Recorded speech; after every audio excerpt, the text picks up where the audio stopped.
اور اب بات گرم ہوتے سیاسی محاذ کی تو پارٹی رہنماؤں اور کارکنوں پر کریک ڈاؤن کے خلاف پی ٹی آئی کی جیل بھرو تحریکات سے شروع ہوگی۔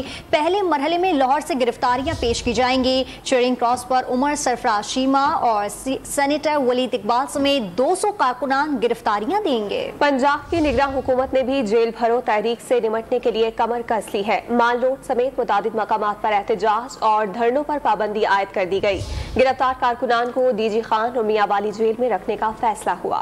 پارٹی رہنماؤں اور کارکنوں پر کریک ڈاؤن کے خلاف پی ٹی آئی سرگرم۔ آج لاہور سے جیل بھرو تحریک کا آغاز کرے گی، جس میں پارٹی کی سینئر قیادت اور کارکن رضاکارانہ طور پر اپنی گرفتاری دیں گے۔ پہلے مرحلے میں پارٹی کے مرکزی رہنما عمر سرفراز چیمہ، سینیٹر ولید اقبال اور سابق صوبائی وزیر مراد راز سمیت 200 کارکنان نے گرفتاری دینے کا اعلان کیا ہے۔ چیئرمین تحریک انصاف نے اپنے پیغام میں کہا کہ جیل بھرو تحریک جہاد اور آزادی کا نام ہے۔ جتنے زیادہ لوگ تحریک میں شریک ہوں گے اتنی جلدی اپنا مقصد پا لیں گے۔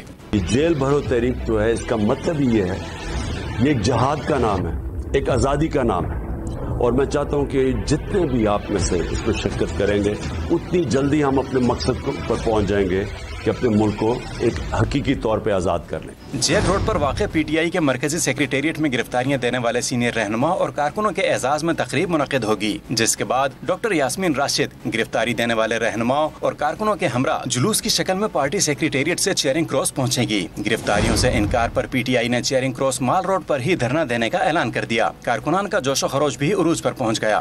ہم آئے ہوئے ہیں، حاضر ہیں خان صاحب کے لیے بھی اور اپنے ملک کے لیے بھی۔ یہ تو ہمارے لیے ایک بہت بڑی کامیابی کا دن ہے کہ ہم پاکستان کی خاطر آج ہم جیل بھرو تحریک کا آغاز کر رہے ہیں، جس کے لیے الحمدللہ ہم لوگ تیار ہیں پہلے دن سے۔ خوف کے بت توڑ کے آ رہے ہیں، ہم 29 دن سے راتوں کو ادھر گزار رہے ہیں، وہ آرام اور وہ چین صرف پاکستان کی خاطر کر رہے ہیں۔ تو یہ ویسے بھی نا دیواریں پلانگ کے جناب ان کو بڑا شوق ہے گرفتاریوں کا، تو پھر ہم خود سے جناب جیلیں بھر دیتے ہیں۔ رہنما P T I Fawad Chaudhry نے واضح کیا کہ پوری پارٹی جیل بھرنے کے لیے تیار ہے۔ عمران خان جیسے ہی حکم دیں گے پی ٹی آئی کی سینئر قیادت بھی گرفتاریاں دے گی، حکومت کو الیکشن کرانے پر مجبور کر دیں گے۔ ادھر پنجاب کی نگراں حکومت نے بھی جیل بھرو تحریک کے حوالے سے کمر کس لی، جس کے تحت اہم شاہراہوں پر 7 دن کے لیے دفعہ 144 نافذ کر دی گئی۔ مال روڈ سمیت متعدد مقامات پر احتجاج اور دھرنوں پر پابندی عائد کر دی گئی۔ گرفتاریوں کی صورت میں لاہور کی جیلوں میں گنجائش کم ہونے کے باعث پی ٹی آئی رہنماؤں اور کارکنوں کو میاں والی اور ڈیرہ غازی خان کی جیلوں میں منتقل کیا جائے گا۔